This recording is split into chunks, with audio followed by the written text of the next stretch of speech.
You're listening to the world-famous White Roof Radio, WFCast number 663, recorded January 9th, 2020. Brought to you by CravenSpeed.com, MotoringBadges.com, and OutMotoring.com. Mini performance, speed, and style, that's OutMotoring.com.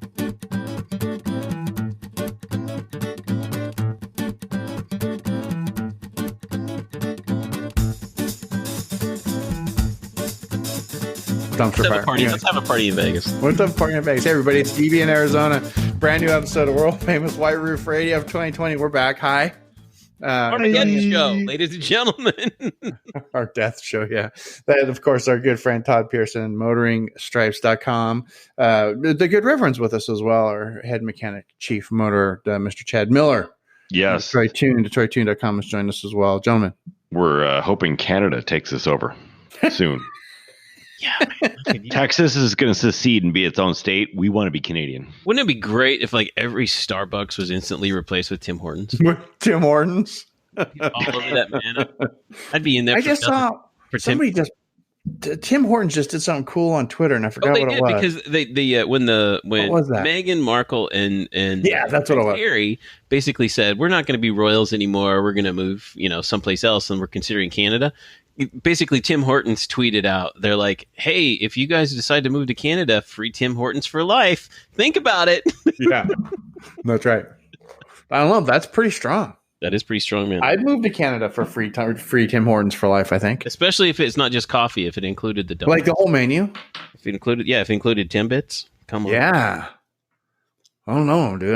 Although my favorite story was I had some friends, I still have some friends, who live in Halifax. Okay. And, that was my first introduction to Tim Hortons. This was probably 15 years ago when I was visiting there. And they were telling me this story about the local Tim Hortons down the street. A bunch of people got busted because they were selling drugs out the drive-up window. And the cue was when you came in, you ordered like the 16-piece Timbits, which doesn't exist on the menu, right? Right, okay. You order by the half dozen or the dozen or whatever. You order the 16-piece Timbits, and that was whatever drug they were selling out of there. And so they busted this drug ring out of a Tim Hortons in Halifax, Nova Scotia. That's kind of funny. That's actually kind of really funny. Yeah. Yeah, okay. That's Canadian for you, though. That's Canada for you. So that's your hot tip. Next time you're in Canada and you go to Tim Hortons, ask for the 16-piece Timbits and see what happens. And I think it's funny too because you might get arrested though, so I don't know if I could really recommend that. They call them Timbits, and it sounds completely sexual. It's just a donut hole. I mean, that's all their donut holes, yeah. For those who aren't. But Chad, you've got Tim Hortons in Detroit, don't you? Oh yeah. They're all independents. That's actually a bake shop now, or they're hooked to a Wendy's. Yeah, they're owned by Wendy's. So yeah. We don't have. You don't see Tim Hortons west of the Rockies, Michigan, that kind of thing. Yeah. So, but I mean, we get Dunkin' Donuts, so that's okay. Dunkin' makes a decent cup of coffee. They make a good donut. I have not purchased a donut at a donut shop in I don't know how long. It's been. I can't have donuts anymore.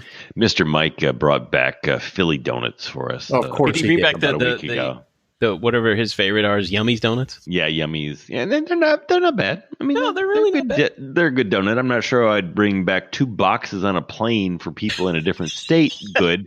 It's not like Kansas City barbecue good, but they're good. Yeah, I mean it's they're decent. They're decent. Thanks, Mike. I appreciate the donuts. They were good. Yeah, I'm sure you're listening.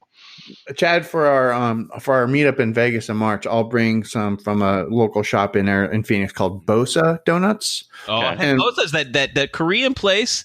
Oh, they're so good. Bosa Donuts, and it's a chain. There's like 16 Bosa Donuts in Phoenix, and they are amazing. Maybe I'll bring a box of Bosa out. Maybe they have donuts in Vegas too, DB. They're really good. Yeah, they do.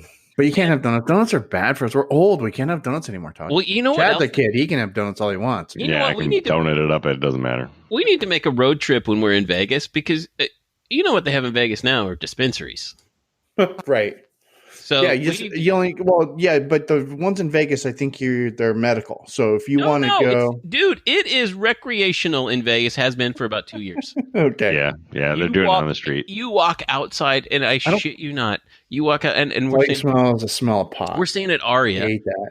And they don't allow smoking of weed in the casinos. Right. But they can't. Immediately outside, And there's 5 dudes standing around toking up, burning a fatty right there, right outside. Not cool.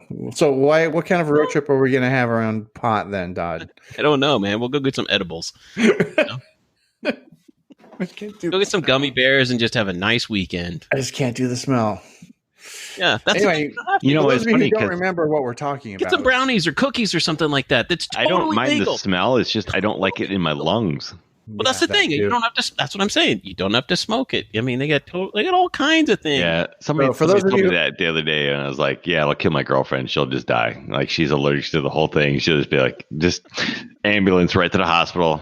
She's allergic to THC? Yeah. No, mine's allergic to smoke. So, no. What we're talking about, though, is going to Vegas. When we're talking about going to Vegas is the end of March, 27, 28, 29th. That's Friday, Saturday, Sunday. Last weekend of March, White Roof Radio is going to be there. We're going to be hanging out at Pal Station, just chilling, just hanging out. We want to see if you guys want to come out, too. That'd be dope. So, come on out. Chad will be there. Todd will be there. I'll be there.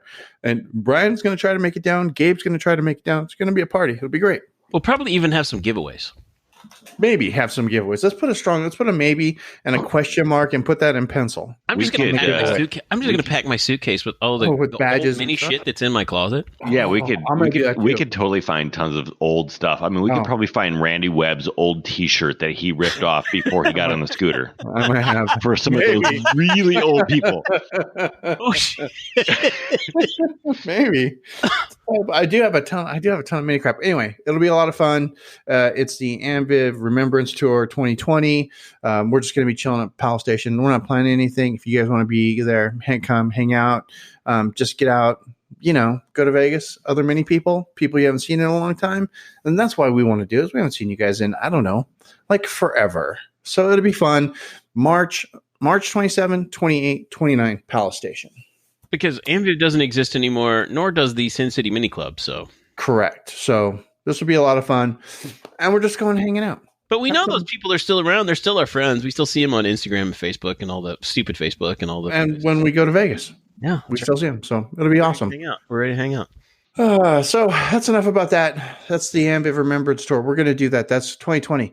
Tonight, though, we're going to talk about Mini Cooper stuff. We're done with donuts and coffee and edibles. God, Todd, jeez. Well, thanks for going there. It's fine. It's okay. If that's what you do, that's what you do. I don't judge. Some CBD water is really good stuff. It makes the world a better place. Down, yeah. Huh? Keeps the anxiety levels down. It does. Well, maybe I should try that stuff. That's what I need. But we're going to talk about Mini Cooper stuff. We're going to talk about sales. We're going to talk about other mini things. I had some repairs. I have a mini rant on deck. Todd's got stuff. Chad's got stuff. We're going to talk about all that here in just a minute. First things first, let's remember, I know you guys just probably hit both of, and as far as I'm concerned, the only 2 Mini Cooper vendors on the planet. You hit all 3 plus Chad, so that's actually 4. I know you hit all 4 during the Christmas season, but let's just do a quick reminder. Our friends over at outmotoring.com, right? I want you to go over there because Outmotoring is your parts desk in the cloud. So you get parts, you get accessories. Aaron will sell you the stuff to make it so you can pull things with your Mini. All of this is available over at Outmotoring. He's going to make sure that you get the right parts for your car, not for my car, not for Chad's Mini or one of Chad's Minis, not for Todd's Mini. You're going to get parts for your Mini. You can get, you're going to earn rewards as you shop. If you're part of a club or doing some kind of an event and you need like a giveaway or raffle prizes, if you hit them up, they're going to give you something. Might just be a backslap of keychains, but it could be a gift certificate. You never know. All you can do is ask. Free shipping on most orders, 100% happiness guarantee. All this over at outmotoring.com. Plus a full selection now of Aston Martin parts. So, I mean, if you're looking, not only that, but that really dope little go-kart. I shared that with you guys a couple months ago. There should have been like 100 of those underneath like every Christmas tree for every little kid because it is super rad. And you should go over there and click on it. And you should go buy it now. Also, you guys have bad weather, car care products, all of it, Great Garage stuff, everything that you need. You're ready to do oil change. You're ready to do any repair on your Mini. Aaron's got your parts. He's got the tools. He's got everything that you need over at outmotoring.com. Once you get there, first thing, if you haven't done this yet, make sure that you signed up for the email newsletter because that will give you a 5% discount code when you go to actually purchase. And that is still a thing that he still does. Very cool stuff. Right? Done and done. All that over at outmotoring.com. So all you got to do is click over there and do it. Right? Right. So that's our friends over at Outmotoring. Outmotoring.com. Mini performance, speed, and steering wheels. It's outmotoring.com. And just because, I'll do some news music. Oh, there it is. I haven't heard news music in a while. Hope I remember how to put it in there. Hope that wasn't like some Aussie or something. Good grief. So really the only thing that we have to talk about, I mean, we could talk about the new GP, and I'm hearing mixed results. Gabe's going to love it, of course, because he's a total shill for Mini USA now. And Todd already bought one, so. Well, we know Todd's going to buy one. But I was talking to Jerry about this car today, and my biggest concern with the GP. So if you look at the GP2, which was fast, and it was purpose built to go on a track, right? The GP3 isn't quite as fast. The Nürburgring times were skewed because, you know why? They put different tires on that car, on the GP3, than what it comes with from that are available at the dealer. Yeah, and that's the tires. That's a huge difference. Well, and tires on the GP2, those basic racing those sticky ones, yeah. Yeah, the sticky compound tires that came on the car were another thing that helped it. And these are things about whatever car you've got, right?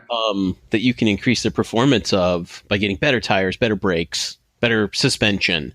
Those things alone will help you before you have to, beef up the horsepower. And so I think with the GP3, they've done kind of they've tried to do like an all three, although I don't think the tires are as sticky as they were on the GP2. Yeah, and there's a whole automatic transmission thing, which I mean, that's for debatable. the life of me, I can't wrap my head around using an automatic transmission on a race course. It's debatable, but DB, I mean, like the F1 cars are. I know the F1 cars are, but they have. I mean, I don't know. I'm not going to buy one, so it doesn't really matter. But it's going to be interesting to see how. But hey, you could. I'm hearing people saying that that looks cool, but they don't know if they like it or not. Is it just me? And I don't watch NASCAR enough to know, but they're still manual transmission cars, aren't they? Yeah. NASCAR still got the 4-speeds. Racing's always going to be like that. Cup cars, Yeah, except for F1. Well, actually, I'll take that back. A lot of super road race cars, endurance cars and stuff, they're still using an automatic gearbox because they don't want to actually have to have 3 pedals in there because of how the driver is doing. But yeah, NASCAR, I think, is still, they get in one gear and they don't have to stay there. I mean, pretty much. You go to it's just on and off gas. Yeah, you get to top gear and you don't ever have to downshift. Yeah. Anyway, so we're going to talk to Gabe because Gabe is actually in LA. We'll get Gabe on here before too long. He'll tell us all about the GP3 that he learned from them at the LA Auto Show. But I thought tonight we would just jump right into the story that we always seem to come back to: sales. Well, and that's because the 2019 is over. God rest its soul. Yes. It was and for a lot of people, it was kind of a crappy year, and I think for mini sales, it was kind of a crappy year, but we knew this was going to happen. We predicted this, go listen to our show back in March, April, May, June. And I even predicted, I said, Mini's going to struggle to sell 36,000 cars this year. And what did they end up? The total number 3692. Yeah, the total number at the end of the year was 36,092 cars. Mm-hmm. I'm just going to give an example, and these are numbers that I came up with, and we were chatting about this before the show, was that in December, let me preface this with saying December for mini sales has always been pretty bad. Always. So let's not put too much weight in it, but you can go like all the way back to 2003 and see that November or December mini sales were always just a lackluster month. Yeah. But so that being said, here's the shocking statistic that I went back and because I've got historical mini sales in a spreadsheet and went back and I've got proof of this and anybody's welcome to check my math. Mini sold 2,310 cars in the US in December of 2019. Okay. That is fewer cars than any month of the R50 53 generation. The first generation of Mini, which came out in 2002, which sold from 2002 to the end of 2006. Okay, the Cooper and the Cooper S, Mm-hmm. the original cars. Now I've eliminated the first 3 months of sales, March, April, May, because the car just launched and they were just getting inventory. So basically, throw those first 3 months out because dealers were just getting established. But if you throw the first 3 months of sales out in 2002, because they're just getting started, in December of 2019, Mini USA sold fewer cars than any month from 2002 to 2006. Just take that as a sobering statistic. Yes, Mini was new. Well, I don't know how that. I'd have to double check your math on that because they sold more cars for 2019 overall than they did in 2002. But any month, I'm just talking about a single month. Okay? Yeah. Okay. Like it's the worst single month they had than any of the R50, 53 generation. Oh, I understand. And okay. Back then, that's what I'm saying is this is total cars. And here's the even worse part of it, DB, is that Mini's got what? How many models do they have now? 1, 2, 3, 4, 5. Okay, and back then it was just 2, 6, a Cooper and a Cooper S. The convertible didn't even exist until 2005. Right. And then when you put it in there into the mix in 2005, that includes the convertible in 05 and 06. Right.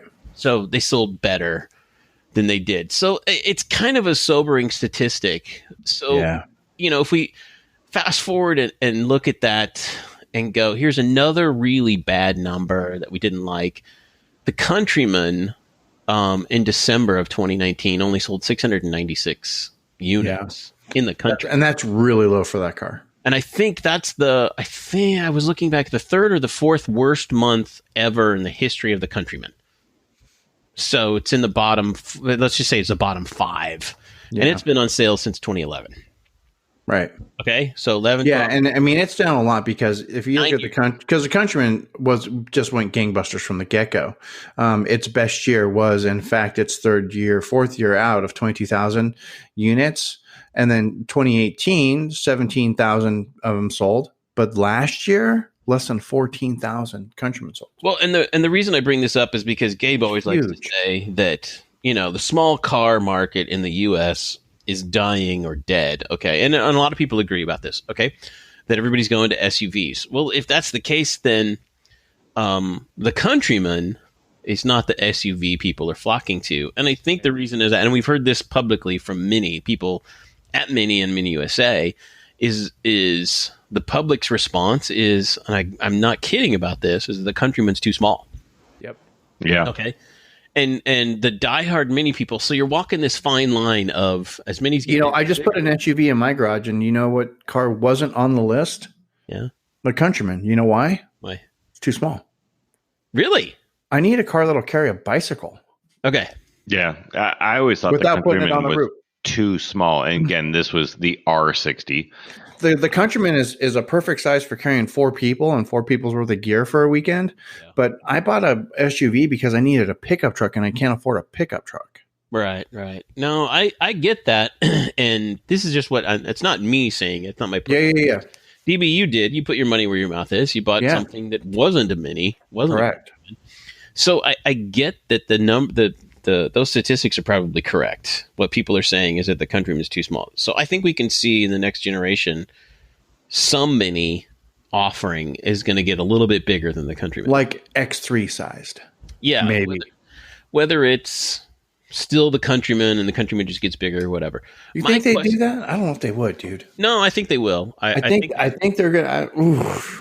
Wow. I think they'll get a little bit bigger unless gas prices just go off the charts.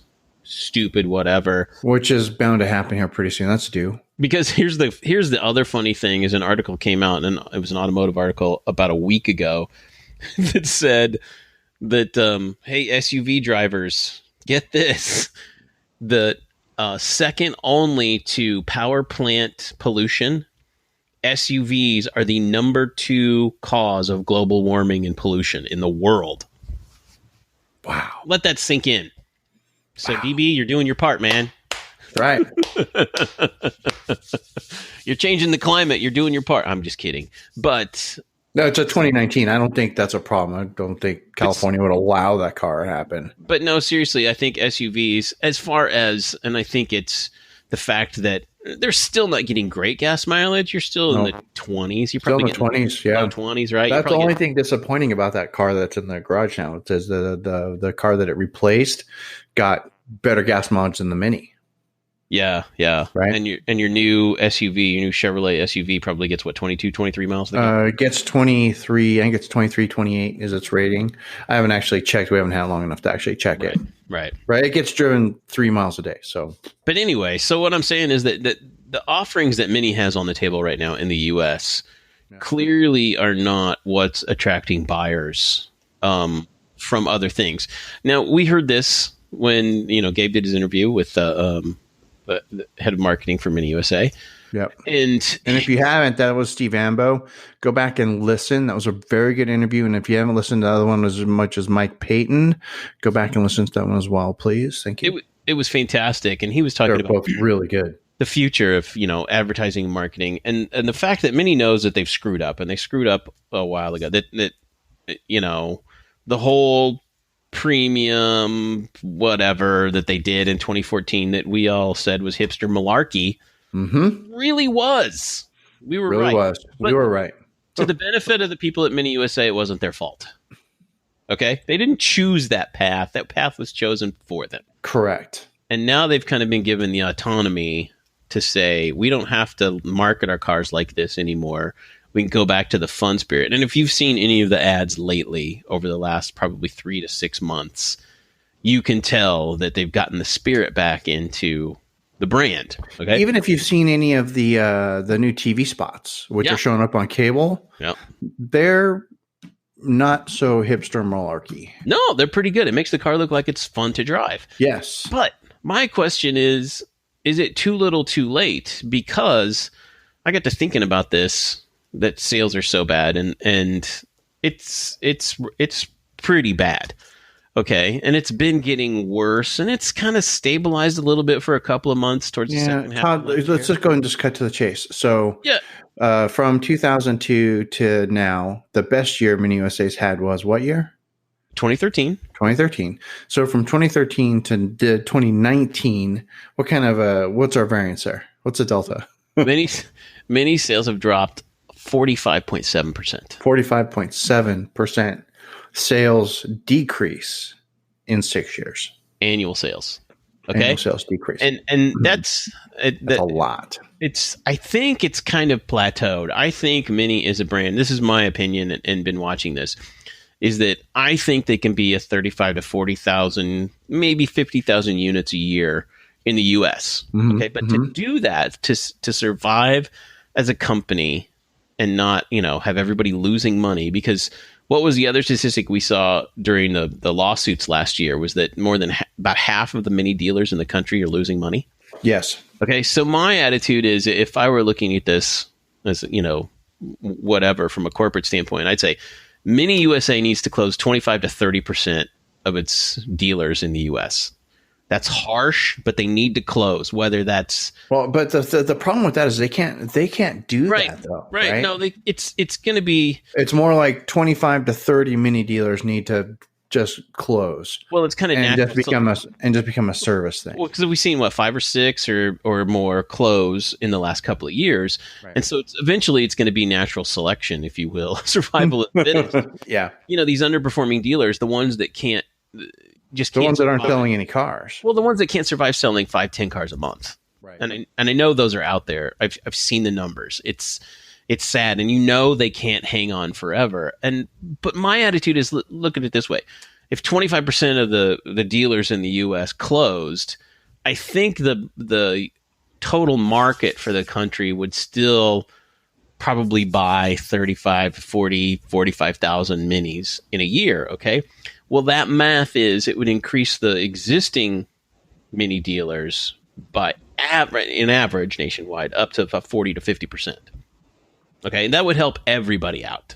All right. So, right? Chad, jump in here and question Todd on his math again. You were going to do it, and I told you to stop when we were doing it in Black Roof. Well, I definitely think that 10 dealers probably need to close, but in the end, I'm wondering, yes, they're not selling as many cars, but they're also servicing cars. And one of the problems that we had early on with a lot of the people waiting for cars for a long time.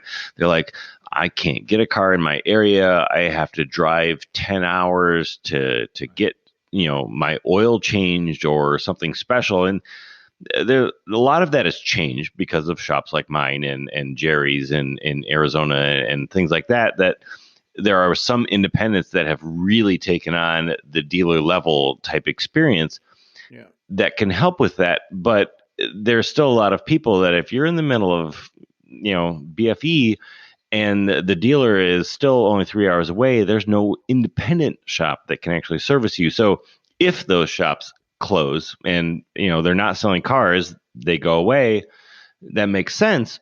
But what does that customer do that is in that area that has that car? Now that car has become even more worthless for the person that is trying to sell it, whether it's a person or somebody trying to trade it in. So your value has dropped there. So we are seeing, this resurgence of cars trying to be sold, and a lot of these used car dealers are getting stuck with cars that thought they were like, oh, I'm going to buy this, it's going to flip really well. Well, then all of a sudden it just crashed, and now they can't get rid of these things, and nobody wants to work on them. And I will say that I get a ton of used car dealers that are like, just fix it to make it run. I was like, well, that requires this amount of money, and they're like, oh, well, that's not going to work. We bought this car for this, and we can only sell it for this because we know the market value of it. Right. And that's going to be the hard part of closing dealerships. So yeah, there's going to be a lot of side effects to that. And that's one of them. But I think where we stand right now, it's a matter of survival. And that hard thing is when you go, okay, something's got to get cut. Okay. Because I really think where the market is going now, I don't think electric Mini is going to solve the problem. And from the press it's been getting, it's an exciting car that... Yeah, that's something we're going to talk about more in the future because I'm hearing good things about that. I'm hearing good things about it, but I don't think it's going to save... It's not going to save the brand any more than the Clubman was going to save. I mean, the Clubman... It's because it doesn't have the range that a lot of people think they still need. Well, and that's the thing, too, is I think that's a bullshit excuse because... I know for my lifestyle, which is not unique, we could totally live with that. Okay. Right. We both commute 6 to 10 miles one way. We could charge where we're going while it's there. And, I got my 1 year anniversary of my car. It turned 6,500 miles. 500 miles a month. You know what that means is that I would have to charge the new electric Mini 5 times a month is all. Right. I only drive 500 miles a month. Now I'm pretty unique in that a lot of people drive at least 15,000 miles average a year. Yeah, I'm doing between 12 and 15,000 a year. I'd have to charge daily. But I still would like to have a car that has a range of at least 150 miles. Yeah, yeah. So I can't have an electric car because somebody will just steal the charging thing right out of my driveway. So Stay classy, Detroit. I kid. Well, only if it's made out of like old bricks, though, right, Chad? Well, no, it's gotta be copper. I mean, nobody cares about the old bricks. Oh, got it. Okay. A few gargoyles are gone, but other than that, they want the copper. But anyway, I don't think electric's going to solve the Mini. No, I don't. I'm with you on that. I don't think so at all. I think that the thing is that as far as the marketplace goes, the U.S. marketplace, kind of the appetite for small cars has died down. It's not totally gone because Mini's still selling 36,000. They sold 36,000 cars last year. Yeah, and I mean everybody's still selling cars. Hyundai's still selling cars. Honda's still selling cars. Kia. But here's the thing: everybody except for Ford, obviously, but they're still selling cars. Let's think back to 2002 when Mini hit the market in the U.S. There really wasn't any competition out there. The market, they pretty much had the kind of high-end, sporty, small car, out there. That was it. Yeah, well, no, the Volkswagen Rabbit, maybe GTI was there. Maybe, yeah, a little bit. But as far as, there wasn't a whole lot of other selection. I mean, a Honda Civic, but it's not really, unless you wanted to trick it out, you couldn't go buy they didn't have like a Type R like they do now. Right. So there's a lot of selection. Everything from the Veloster, Veloster, The Velociraptor. the Veloster to GTI Golf R. Oh my gosh, they don't do it anymore. But Ford Focus had that. There was a lot of small cars. That I think the market has just become somewhat diluted to the point. There's so many other offerings that seem like, and they're really decent cars. Right. Mini has become really, really effing expensive. Yes. Comparatively speaking, it's like you can buy a Countryman or you can go buy a Kia Soul. Yeah. A Kia And Soul's we talked about that in the past, and where the price of cars in general, Mini especially, is like way surpassing inflation. I looked at, I just did a dealer website, just to see what was in stock and go, what's the cheapest Mini I can buy there? Just take a stab at what the cheapest Mini on the lot was. At your dealer? Yeah. I was going to say something like 38. Cheapest? I'm going to say... yeah, I'm going to have to go with Chad on that one. No, it's actually 25.5. Really? That's really low. Brand new Mini, 25.5. Now, they were Coopers. Your cheapest Cooper S was, I believe, 31.5 that they had in stock. That's actually really cool. I'm going to do that right now. Either 30,000 or because you can sort. You're just looking at new car inventory, right?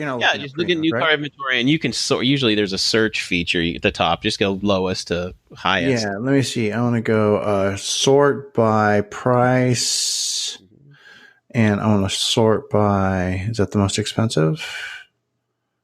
Oh wow, my dealer wins. Yeah, what do you got?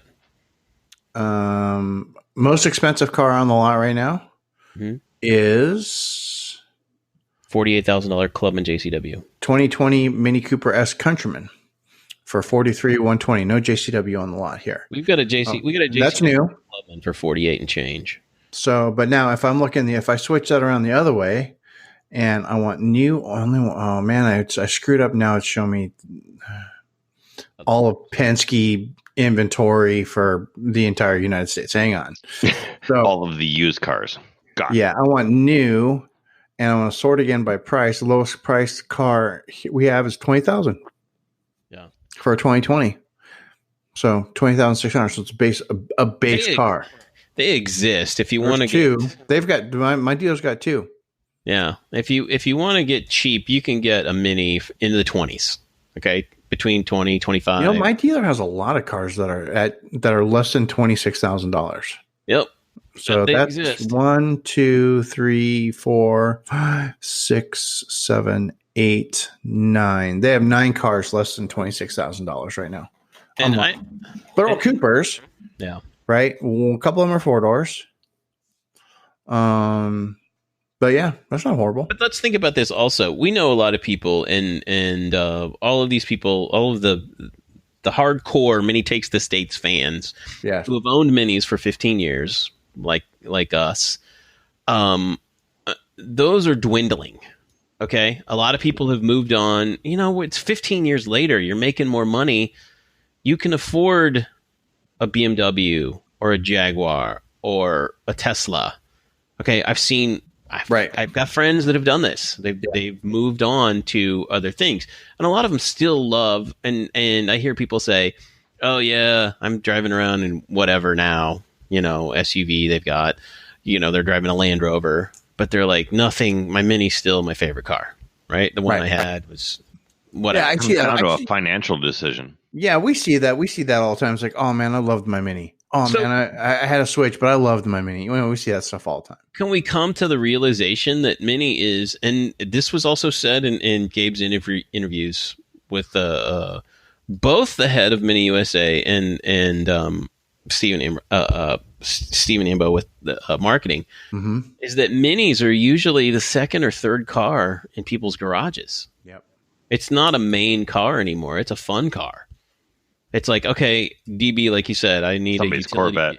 I need something I can put 20 bags of mulch in at Home Depot, or some potting soil, or whatever it is you need, grass seed. Yep. Not in Arizona, of course, but hey. Oh, we do grass. Yeah, not 20 bags of it. No, not 20 bags. No. But you know what I mean. You got to go and buy a bunch of lumber or something like that. You're not doing that in a Mini Cooper. Yeah. You're not even doing it in a Countryman. I'm sorry. They're big, No. but they're not that big. No, I mean, but a hardtop, you can carry a lot of stuff. I mean, if you remember right, if I go way back in the archives, I could pull out a photo of my R50 carrying a kitchen table and chairs for 9 people. Yeah. Right. Or I don't know, 3 or 4 17-inch computer monitors. I bought a right. When I had you can put a lot of stuff in that. You can. When I had my 2016, we went to Costco and they had this cool deal on that was 2 chairs and a side table. Yeah. It's like, and we wanted to put it around our fireplace, a little hearth room there. Oh yeah. 2 chairs and a coffee table, a little round coffee table, and they're pretty good size. And then I look at the box and I'm like, we can fit it in the Mini, right? It'll fit. And so we buy this and we go out and I pull up. This is my 2016 JCW. And the box just won't fit. And I'm like, okay, let's take it out of the box. I think we can make it fit. We did. We got it out of the box. Room to spare. Really? 2 chairs and a side table in the hardtop. It is possible to live a life. That's not bad. It is, except with the Chevy Equinox, I can carry a 65-inch television out of the box. You can, but how often are you going to do that? I don't, but I'm just saying I can. That's the problem with SUVs. The biggest problem that I have is I need to carry bicycles, and you cannot carry a bicycle with the Mini. Now I still just can't get over the fact that I cannot put a bicycle in the back of a Mini. Yeah, that is a completely acceptable reason. Then that is such a huge miss by them, and that would be so easy to fix. You can put it on the top. No, I'm not going to put it on top. That's dumb. I'm old. My bikes are heavy.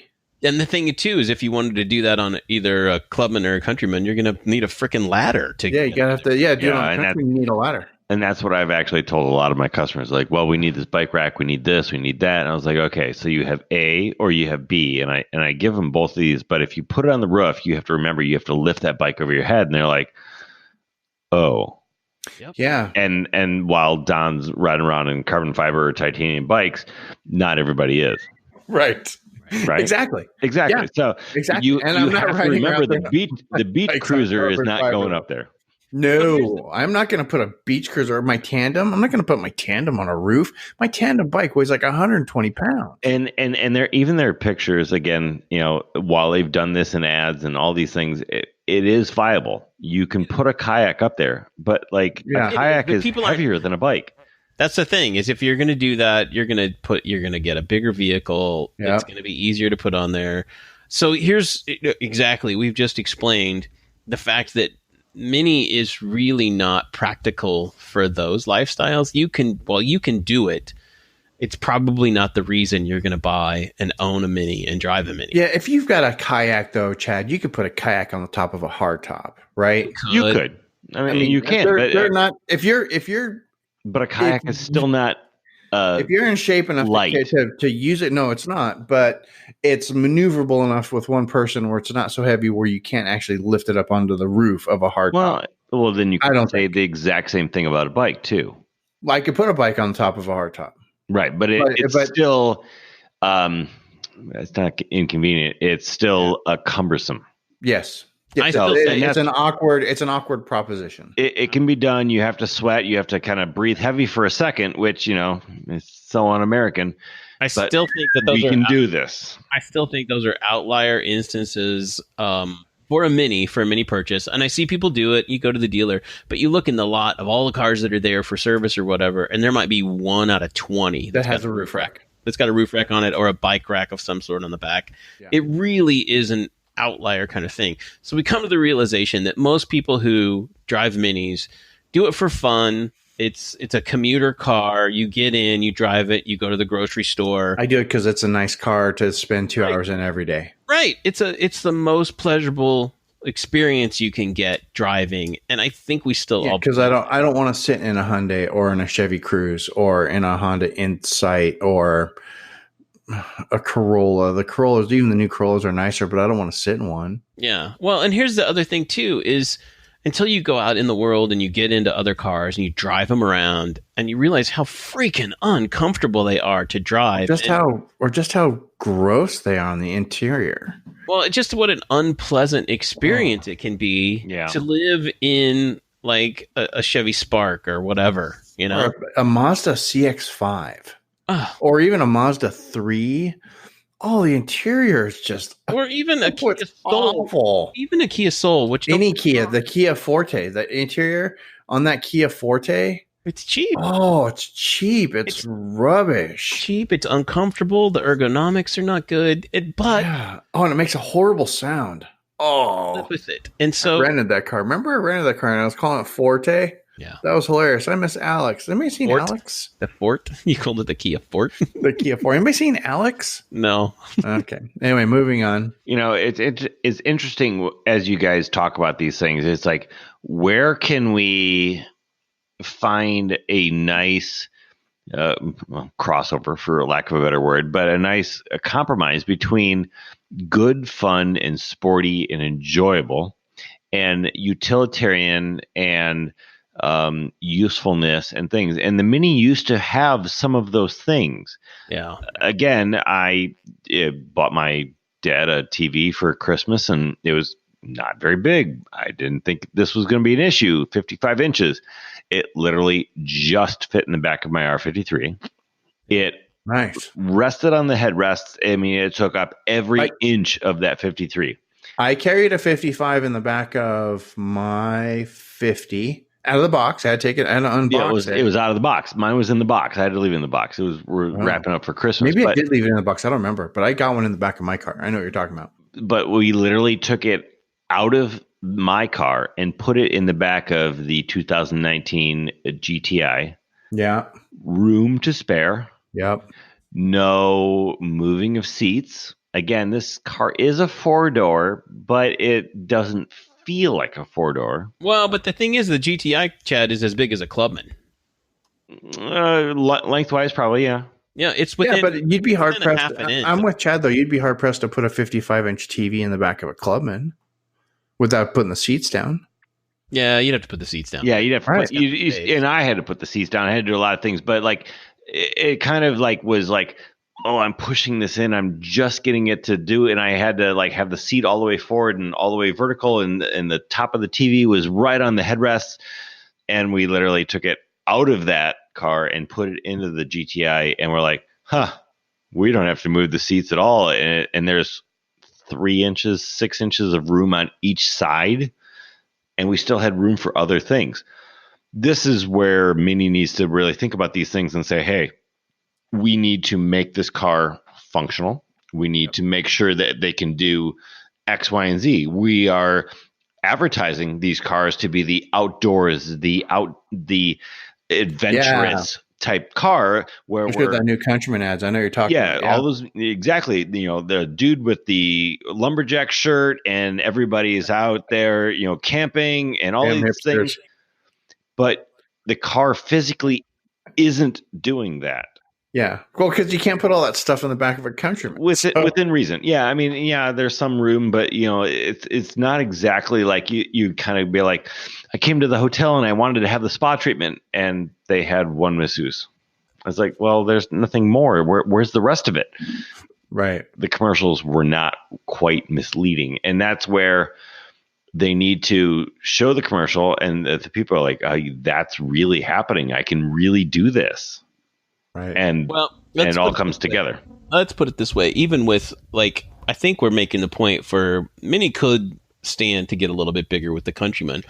But at the same time, look at the total number of sales they had for a hardtop last year. In 2019, they only sold 8,462 hardtops. Yep. Okay, now that doesn't include the 4-door. They sold another 6,000 4-doors. And a lot of times they like to combine those two numbers together. Which is totally fair. So that puts them $14,000, 14,000 cars. Yeah, but then you look back in 2013 and they sold 27,000 hardtops alone, 2-door hardtops. Yep. So we've gone from we've cut in half the number of hardtops, and that's if you combine the 2-door and 4-door. And if you don't, it's a third. It's dropped 2/3. Yeah, you're right. Since 2013, the hardtops, which I still love. I still love a sporty car. I love a 2-door. I have no need to carry people with me. I don't want people. I don't like people. You know, have we realized that? And how long have we been doing this show? Like 15 freaking years. God hates people. You guys know this. Most people. I'm kidding. I'm kind of kidding. You're not kidding even a little bit. Kind of kidding, but I'm a beer, your favorite friend. I'm not the guy who you want to drive everybody somewhere. I'm like, no, I'll just drive myself. You know, I should live in LA because that's totally an LA thing. Like 5 people and they all drive, right? Yeah. They all drive their own cars. Yep. And they all pay to park. But that's just crazy. Like that. But anyway, so 8,400 cars, and you just look at the future and just go, how can Mini survive? Yeah. And I think they have plans. I mean, they have a plan for this, but the question is, can they enact whatever plan, whatever it is, soon enough and fast enough to survive? I mean, it's a small company, and you just got to ask the question, is it worth running a company in the U.S. that sells 40,000 cars a year? Right. I don't know. That is a question I cannot answer. What, again, I don't keep up on this stuff because I'm doing so many other things, but what does like Tesla or somebody like that sell, or, you know, car companies that don't even have dealerships, you know, in the US like Tesla? What are they selling per year versus what Mini is selling per year? Well, I'll tell you right now that Tesla sold 367,000 cars in 2019. Okay, they sold, which is 10 times. Tesla sold 10 times the number of cars than Mini did as a brand in 2019. That's 10 times. Pretty huge, because while the Tesla is a very nice vehicle, it's got very interesting things. It doesn't handle like a Mini does. No, but it's fast. It does 0 to 60. It's fast, but yeah. There's always there was the Lexus LHR, been out of production for 2 or 3 years, and they sold 3 of them last year. Yeah. Yeah. So, I mean, those cars were $100,000 a piece, though. $500,000, something stupid. Yeah. So not really apples to apples. Oh, here we go. Well, in 2018, Fiat only sold 1,400 500Ls. Yeah. That brand is going down. Well, and that's why the Fiat 500, the little one, doesn't exist in the U.S. anymore. It's gone. We lost that last year. We lost that. Yep. Final sales year for that.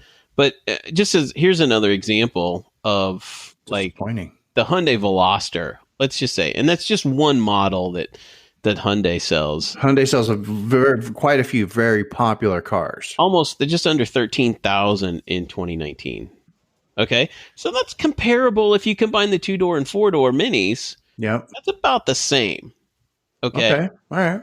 So it's not looking so bad because you see them every day. You probably see 5 on your way to work every morning. I actually don't see that many Velosters in Arizona. I see them on occasion. Yeah. And I don't really like the look of that car, so I try to stay away from looking at them too much anyway. It's a pretty popular car. I kind of like it. Very popular car. I kind of like it. I mean, I think it's it basically broke out of the design mold that we were stuck in. Yeah, but sales of that car are also way off the mark from when it first came out in 2016. Are you looking at the same thing I'm looking at? I'm guessing. Yeah. They sold 12,849 last year, which is an increase from 2018. It's about the same as 2017, but they started off in 2012 at 34,862. Right, exactly. Right, so they've dropped 60% as well. So see, this is the small cars in the U.S. It's a small car thing, and you got to wonder. Here's the thing: but the Veloster's getting huge, though. Too keep that in mind. But here's the thing: does Mini want to hang around, or does Hyundai want to hold on to the Veloster long enough until things swing back? The pendulum's going to swing back. Gas prices will go up someday. Who knows when that's going to be? Yeah. People's tastes will change, and they're like, you know what? I don't need a giant SUV anymore. Because I'm telling you, pull around. I did kind of a cursory thing my last trip to Target, which was like a week or so ago. Oh, it's all SUVs in the parking lot. I looked at all the SUVs in the parking lot. I'm not kidding. 3/4 of them had big scuffs on the bumpers, on the front. Oh, yeah. Tons. People scrape them up. They don't know how to drive these cars. Nobody can drive them. Yeah. Right? And That's the thing is, last time we were in Vegas, I literally rented the smallest car I could. I was like, give me the cheapest piece of crap, small, compact car you can. And I got the Chevy Spark or whatever it is now. Yeah. And it wasn't horrible, but it was tiny and easy to park and easy to dart in and out of traffic. And I'm like, why aren't people, why do so few people now want that? I don't know. Well, because you have to, people need an SUV to carry their child and their child's stuff. I can't be in this car and see around everybody because it's so much lower than everything else. Yeah, and then there's that. Everybody else is driving an SUV, so I can't see around them. That's right. Inferiority complex. And then people, I think there's still people that have safety issues that think smaller is less safe. Yeah, definitely. I mean, it's bigger is safer. Yeah, and statistics prove that wrong time and time again. We know, but we're preaching to the choir. We know you guys out there in White Roof Radio, and you guys know too. So, we already know the stuff. I just don't have small cars that aren't selling. Look at Ford. Ford stopped selling cars. Right, except for the Mustang. Except for the Mustang. And it's only a matter of time until they're selling Mustang-branded trucks and truck-branded Mustangs. So yeah, I think eventually it's all going to just kind of keep coming around, and the pendulum keeps swinging left and right until they finally find some happy medium. Somebody, one of my employees, his dad is retired, basically. I mean, he doesn't have to do anything, but he has to have a truck, a gigantic truck, a big truck that can tow, because he's got a boat with a trailer that he puts in the water 3 times a year. Right. So, like, why do you really need that? Could you maybe do something else? Could you maybe... A lot of that's generational, Chad. My dad's the same way. My dad will not own a truck. Right, exactly. And it's like, for the one time of year that you've got to haul lumber, do you really need that truck for all of the other times? No, you get it delivered. That's the thing. I've lived 100% with minis. I mean, there's a short time when I had a BMW wagon, but I never used it to haul anything. Yeah. I just liked it. I'll tell you, I need a van because I own a business, but my van sits in the lot more than anything else. Right. I think you can live a life, and it's not for everybody, because DB, like you said, you want to be able to haul a bicycle around. Okay. Mm-hmm. That's a very valid point. And so a mini no mini right now fits that need for you. And I get it. But that's why, you have a vehicle in the household that will do that. Do you want to, you said you like small cars. Oh, I'm not going to have a small car. Okay. But it's just the second car in the house needed to be something that was more practical for carrying shit around, right? I'm in my car by myself 90% of the time, right? Why do I want a big SUV? That's just dumb. It's wasteful. Yeah. Right? That's why I want something small. And since I spend 2 hours a day there, I'd like it to be nice-ish, right? So that's all I'm saying. I don't know. I don't think we've solved. We need something to make a Home Depot run. I need something to haul bicycles, and I need something to drive back and forth to work. Yep. I mean, since we've got this car, she's had to use it to pick up deliveries for her work twice. Yeah, and it's been perfect. If she had the BMW, she wouldn't have been able to do that. It's worked out really nice. As I sit here and I kind of think about everything that we're talking about and we're thinking about and how our lives are all working. We're all about like, oh, I'm here and I need to take an Uber to this next place, or I need to rent something or do something. What we really should be buying is small cars. And what we should really be doing is renting an Uber or something in a larger vehicle for the times that we actually need it. So my grandmother needs to move some furniture next week. Mm-hmm. They're going to use my van because it's all the way up north. That's fine, because the van is the appropriate vehicle for that. But you're buying a large vehicle for the times that you only need 2 or 3% of the time for an all-year type purchase, versus you really need a small car for 90% of the time, but you only need it for maybe 10% of the year, where you could say, hey, I'm going to buy this small car and I'm going to get good gas mileage and utilitarianness and everything I need. And it will put my bike rack on it and it will do all of those things that I'm looking for. But I need to tow my boat twice a year and I need to do these things. That's when you rent the vehicle, or you get some type of Uber service where you're car sharing, whatever it is, and you're like, hey, I'm going to get this van. I'm going to go move my furniture this weekend, or I'm going to, tow my boat or whatever. And it's not difficult, but spending less money. So we just have it reversed. I know people's problem is they go in and they think, what if I need to, I want the freedom to think I can go to Home Depot and buy a refrigerator if I want to and haul it home. That deal is there. I just spent more money. You're going to go drop $75,000 on a new truck with a get 100-month term. And that's where we need to start thinking about a whole different we talked about that in the last show. Mindset, Yeah. Yeah. So. I don't know. I don't think we solved the problem. But here's the thing about small cars. I just looked up Honda Civic sales. They pretty much haven't changed since, like 2013. In 2013, they sold 336,000 Honda Civics in the U.S. Last year, 325,000. Yeah. You look at Toyota Corollas the same way. You know what I am looking at, which is the Kia Forte. Yep. This is a pretty, not really a niche car, but I don't see a lot of Fortes on the road. You don't hear people saying, oh my God, I got a Kia Forte. It's the greatest car ever, right? Last year they sold 95,000 of them, just for comparison's sake. 95,000 Kia Fortes were sold in the United States. It's a cheap car. Yeah. That's what, they sold 101,000 the year before. Anyway, we need to talk about something else. Yep. I think we've beaten it. Like I said, we haven't solved the problem. I think we haven't solved anything. Cross our fingers and hope that Mini USA figures out a way to survive. I mean, I love this car. It's kind of, it's a majority of the work that I do. Well, at least it used to be. Yeah. But I think service departments are suffering too because of it. There aren't as many cars out there.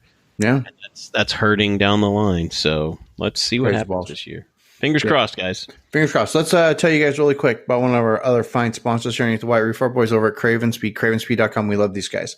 We love them. You love them. Now, listen to me. Stop holding your phone while you drive your car.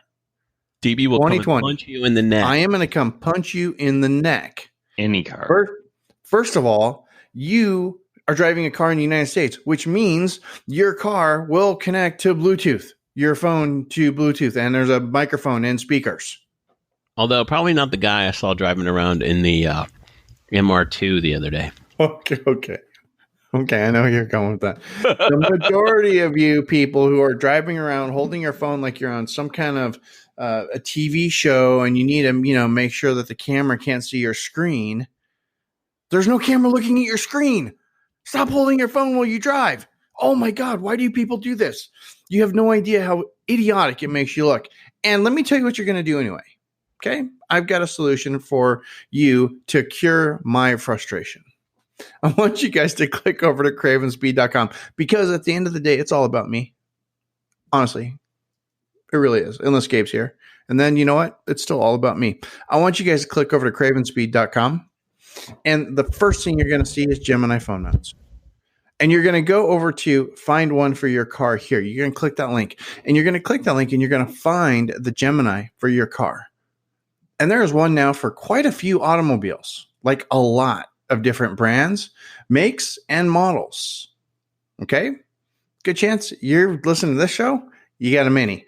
There's a good chance that Craven Speed makes a Gemini phone mount for the other cars in your driveway. Go over there, please, and check. And then put your phone, mount it nicely with a Gemini phone mount in your car from cravenspeed.com.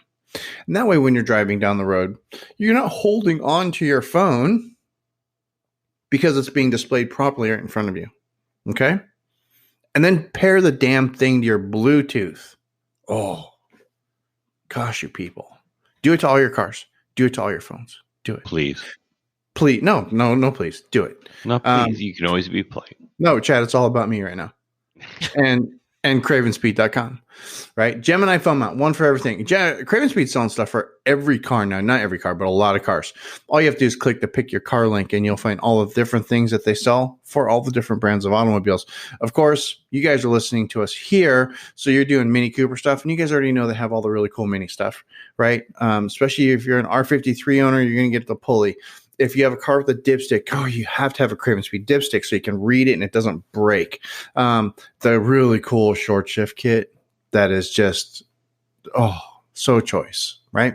All that stuff. But Craven Speed does stuff for all bunch of other cars. So make sure you're clicking over there and it's like, well, I have some cool Craven Speed stuff for my car. I wonder if there's any cool Craven Speed stuff for my kid's car, for my wife's car, for my husband's car, my girlfriend, my boyfriend, my partner, whoever. Go over there and just click to pick your car and see what they do. It's really cool stuff.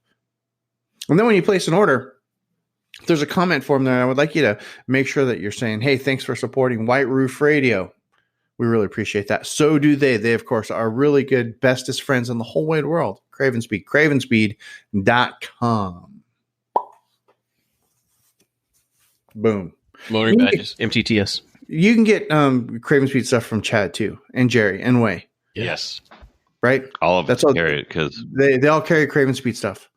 And if you go somewhere and they're not carrying Craven Speed stuff, you go, hey, man, I need this Craven Speed thing installed on my Mini. And the guy just looks at you like, Craven Speed? It's like, dude, you need to school him or you need to find a different guy. Just saying. Okay? Remember, it's all about me. Okay, done. MTTS 2020, July 18th through July 26th. We don't have a route yet, okay? But you know what you can get? Is you can go over to motoringbadges.com. There's going to be a link directly to this in the show notes, and you can go ahead and get your 2020 Mini Texas States magnets, decals, and magnets and decals. All kinds of goodies, and there's new stuff going to be coming here also real soon. And Todd, are you also once again the official provider of MTTS stuff for Mini USA? Not yet. Not yet. Got it. But pretty close. We'll see. Waiting in the official word from the official people that have the official things. People are talking. Lawyers are talking. Okay. But if you're looking for some really cool, even if Todd's isn't the official stuff, if you want really cool stuff for your Mini, go over to motoringstripes.com. I'm going to link it up, and Todd's got a full line of MTTS 2020 stuff. There's a better than average chance that this is going to be the official stuff anyway, because Todd, you can actually say this, is you have been the official graphics supplier for Mini Texas States for all of them, have you not? Well, let's say I've made official stuff for many of them. Most of them. I think most. I think most is accurate. Not all of the merchandise, but I have made official merchandise for many years now. Yeah, vinyl, anything that was on a vinyl with a magnet or a sticker. Yeah. So anyway, motoringstripes.com. Go over there, check it out. I'm going to link this stuff up in the episode notes there on your app. Just touch the whatever I've got for the logo, probably a picture of Hank. Just touch that. You'll see all the links. Click it. Boom. You're there. Got it? Good. Tell everybody too. If you guys would be so kind, that'd be really rad. Yeah, share the stuff. Share the stuff. Just because a lot of people are looking for the stuff. They're really excited for Mini Texas States.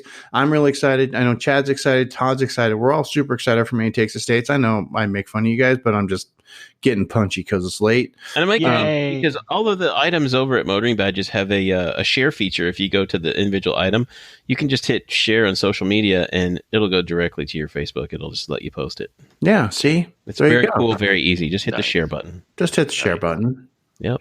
Yeah, there's a nice little share button. Right? See, I'm going to hit that right here. You can even submit it to Reddit. Wow, that's crazy. Wow, I don't think we have any.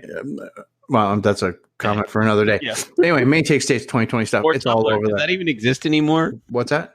Tumblr. Does that Tumblr. Yeah. In fact, I landed on a Tumblr page the other day, and it didn't have any porn on it, and I was blown away. I was shocked. You know what else you can do, Todd? You'll also sell them a rally badge, rally name badge, right? Yeah. We still got that. Just scroll all the way to the bottom. Scroll all the way to the bottom. You'll see the rally badges, regular grill badges. You know, you got to have you got passed by a girl or any of the original Mini Cooper grill badges. Well, we're going to call these the original grill badges, the Gabe Bridger design motoring badges. Yep. The slow traffic move right in reverse for the mirrors, right? So go over there, check it all out, including the 2020 MTTS stuff. Hashtag. Go over there. That's motoringbadges.com because blank is boring. And, of course, our man Chad, DetroitTuned. If you are, I don't know, I keep increasing this. If you're a 12-hour drive from Detroit, you're using Chad as your shop anyway. We're calling it 7.5 miles or hours. 7.5 hours. 7.5 hours. Yeah, that's okay. The kind of the typical norm that we're going with. So if you're within 7.5 hours of Chad's voice, you're using Detroit Tuned as your shop anyway. DetroitTuned.com. Go over there. Obviously, we know Chad's an ace mechanic. He has the best shop we're going to say in the East. And you guys have been there already, but if you haven't, go check it out. Regular service stuff, full line of service, tire service, full the alignment, tuning. You need some tunes, Chad? You're hooking people up with custom tunes, right? Yeah, we're custom tuning all these cars. It's something really new and something exciting, and they are spot on. You get it, you put it in your car, and it's like, wow, there's no needed extras. You're just ready to go. So you even have a dyno. You can prove it too. Oh yeah, I have the dyno too. But you have to have your car. But I can do it fully remote. You're not just doing like the cool like one touch up and the follow me home lights and stuff like that. You're making cars better, faster, stronger through the tunes. Yeah, they're right? And it's perfectly safe, ready to go. It's a real good time. So it's nice to because 10 years ago people were like, oh, I want a cartoon. I was like, well, okay, you need to like step back because that's not ready yet. Well, what do you mean? This other company has this, it's ready to go. It's like, well, then, but you can go ahead and do that, and it's gonna be broken, and that's part of what Mini, was dealing with all these years. Well, now it's proven. I can tune your car for any model, 1, 2, or 3, and it's good to go. It's ready. There's no chance of you breaking a whatever rod or it's exactly what you need. So you hit us up. You let me know when you're ready. Don't need broken Johnson rods. No, we do not. That's our friends over at that's Chad over Detroit Tune, DetroitTuned.com. And the tunes, you guys do those by remote control, right, Chad? A laptop and a cable? It is laptop and cable, but we actually need your ECU, or we have to send you a box, and we're almost 100% fulfilled with the box for all model years. So that is so the ECU still has to get sent to you for some of the tuning then? For some of it, but okay. But that's cheaper though. So but then you can't drive your car until the ECU gets back. Yeah, but again, we just said a little bit ago that the Mini is for most people is the second or third car. It's the third car, so you're right. I can as soon as I get your car, as soon as I get the ECU, I can get the program. I can usually flash it back, and I ship it out almost the exact same day. And you have it back in 3 days. We all ECU tunes are shipped 2-day express. Nice. And so it's very minimal downtime. So again, it's not your everyday car. Nope. You don't need to buy this extra $260 box. We flash it, good to go. So okay, gotcha. There you go. Detroit Tune, DetroitTuned.com. Thanks, Chad. Ta-da. I don't have anything else. I'm out of gin. We're done. Todd's out of gin. There's a new post over at DB Mini. It's me just complaining more about the whole brake thing and journaling my latest adventures in my Mini Cooper. Otherwise, it's 2020. Remember, so me takes the state stuff at Motoring Badges. AMVIV Remembrance Tour 2020 happening at Palace Station March 27, 28, 29. Hope to see you guys there. It'll be a lot of fun. We don't have anything planned other than hanging out. I mentioned this last show, but I just want to make sure we're clear on this. We don't have any group rates. We don't have any drives planned. We don't have anything planned. We're just going to all be in Vegas that weekend. And we're going to walk to the dispensary for some gummy bears. And Todd's going to walk to the dispensary for some gummy bears. I like gummy bears. Gummy bears are great. Yeah. Not the sugar-free ones, though. Don't get watch out for the Caribous. Those are horrible. We just want to hang out. We just want to see you guys. So we don't have anything planned other than hanging out, right? Maybe we'll make a run to In-N-Out just because that's what we do. Yeah. Right. But it'd be cool to see, a dozen minis or so on top of Pal Station Garage again. 20 would be cool. 30 would be cool. Let's 50 would be rad. I'd like to see 50 minis on the top deck of Pal Station. March 27, 28, 29, please. Okay. I'd be happy with 6.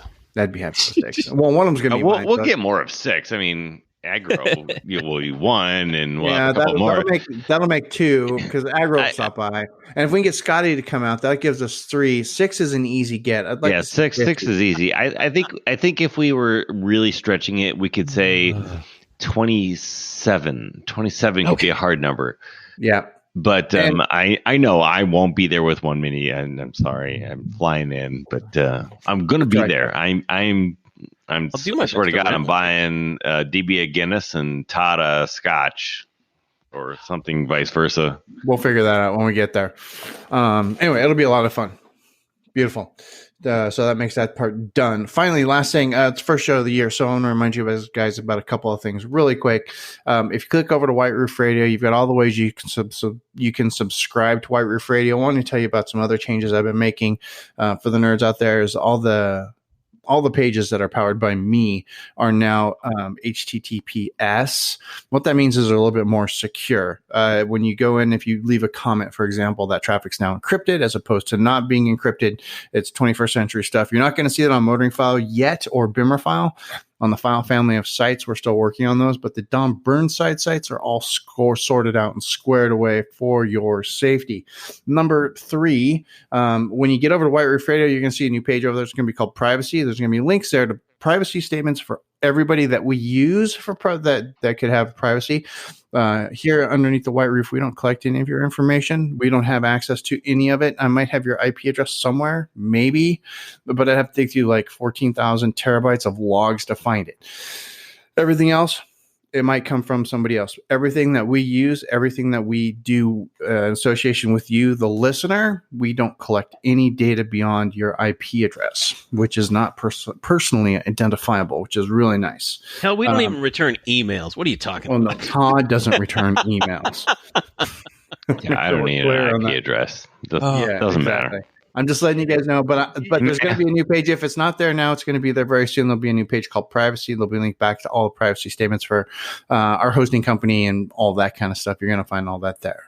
All right. There's just 2020 housekeeping stuff, guys. You've already stopped listening anyway, unless you're like totally hardcore. In that case, rad. Keep on keeping on. Last thing, do me a huge favor. Make 2020 the year you actually share White Roof Radio with your friends. Make this the year that you actually say on Twitter that, hey, that last episode of White Roof Radio is rad. Make this the year that you go to some other website, you use the chat, you do something just to help us a little bit. Don't leave a comment in iTunes. That doesn't do any good. We've got plenty of reviews, plenty of stars in iTunes. What really helps is if you guys are on Twitter or on Facebook or even on Instagram, and you're tagging us on Instagram, tagging us on Twitter, tagging us on stupid Facebook, which I hate. Oh my God, stop using Facebook. Or sharing on the socials, please. That would be super duper awesome and greatly appreciated.